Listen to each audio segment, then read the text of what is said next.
So the Sadducees had failed to trap Jesus. So they send in the A-team, the Pharisees, who now try to set Jesus up. And one of them, a lawyer, asked Jesus a question. Teacher, which commandment in the law is the greatest? Now this challenge is meant to set up the triumph of Pharisee legalism, but instead it allows Jesus to summarize the law in two great commandments. Jesus reframed the discussion by setting the love of God and the love of neighbor as the greatest ethical call for a person of faith. All the other commandments hinge on these two. Such an overarching call to love God and neighbor demands that we invest our heart, soul, and mind into our lives of faith. How does one love God whom we cannot see?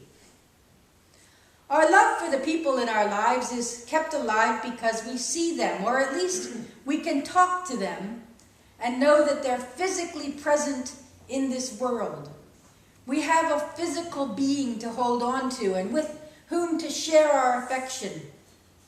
If they are physically present, we can hold their hands and give them a hug. If not, we can at least talk to them or Skype with them and exchange thoughts and emotions. And even with that, it's sometimes hard to love them. So, how do we love God when there is no physical presence to hold on to? As Baudelaire said, it is more difficult to love God than it is to believe in him. Perhaps we love God through that which we can see. Walt Whitman wrote, "When I look into the faces of men and women, I see God." When we learn to see God in others, we begin to fulfill the triangle to which Jesus called us. Love God, love others, love self. Jesus challenged the Pharisees when he refused to limit our relationship with God to one manageable set of commandments. The Pharisees wanted a very defined space, something like a classroom that is designed so that all the learners confine themselves to one or two learning centers. Loving God with all our heart, soul, and mind means that we are in a classroom with no walls, and everything we come in contact with calls for our examination and response. The Apostle Paul understood the importance of maturing in understanding our faith. He wrote this to the Corinthians at Corinth. "Do not be children in your thinking. In your thinking, be adults." Our minds matter. Our minds are a gift from God, and God expects us to use them, along with our hearts and our souls, so we may grow in understanding and faith. Jesus did not want followers only, he wanted disciples. Jesus insisted that people develop their whole being and commit themselves fully to the gospel message which he brought. A genuine love for God and authentic discipleship involves every dimension of our lives. It is a triangle of spirit, mind, and body. All must be committed to loving God. Everything one does, everything one is, everything one thinks and feels must be given to God in love. Kenneth Boa wrote in Leadership, "Our calling and purpose as followers of Christ is to love God completely, to love self correctly, and to love others compassionately."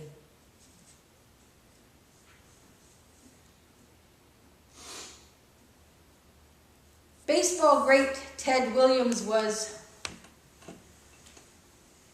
one of the, I don't know if anybody's done it since, but he held a batting average of over 400 And the answer is no. Okay, for an entire, I knew I had my baseball fan in the back corner there. For an entire season, a batting average of 400. There was a big controversy over what should be done with his remains, which would not have made the news except that Ted Williams was considered an American hero. So think about what a 400 means. 6 out of 10 times he failed to get a hit. But he's still a hero and one of the greatest baseball players in history. In Christian living, we often attempt to use the same measuring rod as baseball. If we love God, neighbors, and self a percentage of the time, we feel like we're doing okay. We're batting 400. I love 6 out of 10 of my neighbors. 2 out of 3 ain't bad. But the Great Commandment is not a do the best you can statement. While batting 300 or 400 is great in baseball, what Jesus is talking about is a whole different ballgame. In the beginning of this sermon, I said that loving God was difficult because we can't see God. Perhaps loving our neighbors is even harder because we can see them. Cartoonist Eric Johnson shows a church member leaving the service and saying to the pastor, "Yeah, I'd like to see you love my neighbor." Preacher Richard Cecil said that to love to preach is one thing, to love those to whom you preach is another matter. Curtis Lungen wrote in Marriage Partnership, "First the 10 Commandments, then Jesus make it clear that there are 2 kinds of important relationships for human beings. One is the relationship between human beings and God, and the other is the relationship between human beings. The way we treat each other is a reflection of what we think of God." In the 4th century before Christ, the Chinese philosopher Mao Tse proclaimed the ideal of love of all without distinction. He said, if we were to have the same regard for others as we have for ourselves, who would do anyone an injustice? Regard everyone else as you would yourself, and look upon the things of others as you would look upon your own. If we love God with all our heart, mind, and soul, and we believe that each of us is created in God's image, then we have to love others and ourselves with that same depth. But we don't.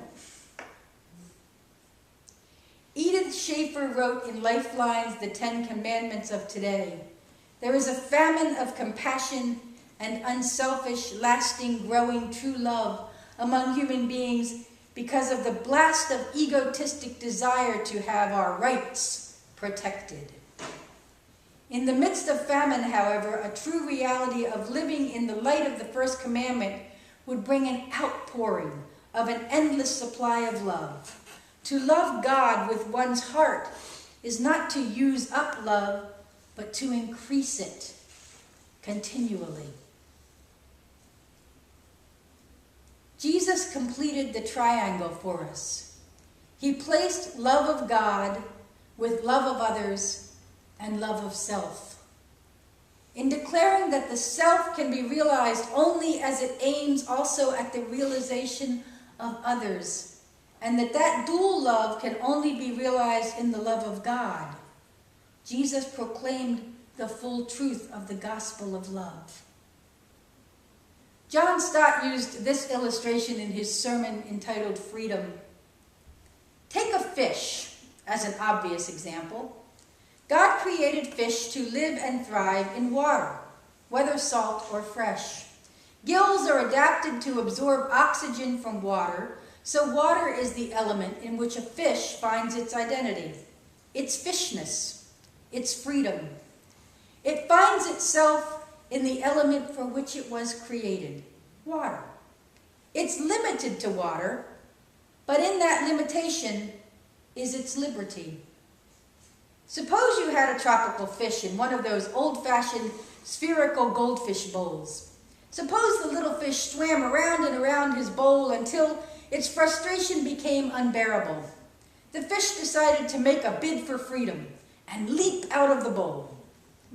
If it lands in a pond in your backyard, it would increase its freedom because there would be more water. But if it landed on the concrete or on the carpet, then its bid for freedom would mean death. If fish were meant for water, what are human beings made for? What is the element in which human beings find themselves as water is the element in which a fish finds itself? I don't hesitate to say that according to Scripture, the answer is love. Human beings are made for love because God is love.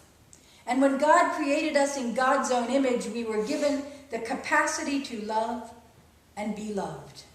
So human beings find their destiny in loving God and self and neighbors. When Mother Teresa heard vows from 11 new members of her order, the Society of the Missionaries of Charity, she challenged them with these words: "Love, in order to be real, must cost. It must hurt. It must empty us of self."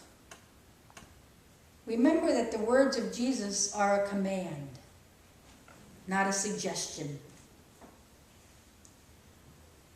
Several years ago, there was an interview of a famous person who had become a Christian in her adult years. She was being interviewed because she was terminally ill.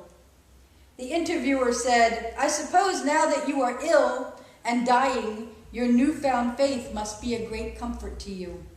And the woman answered, "A comfort, yes, but more important, my faith has become a challenge to me."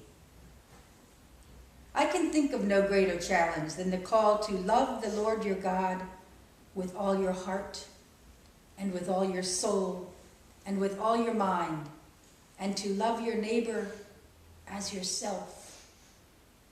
It's a challenge that engages all of our being, and it is a challenge that comes with a promise. God has given us heart, soul, and mind, and God will work through all of these to deepen our faith and empower our service. We follow Christ and serve God best when our words and our actions grow out of a loving commitment of heart, soul, strength, and mind.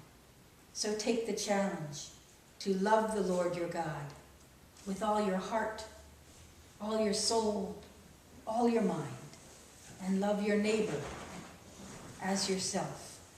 Amen.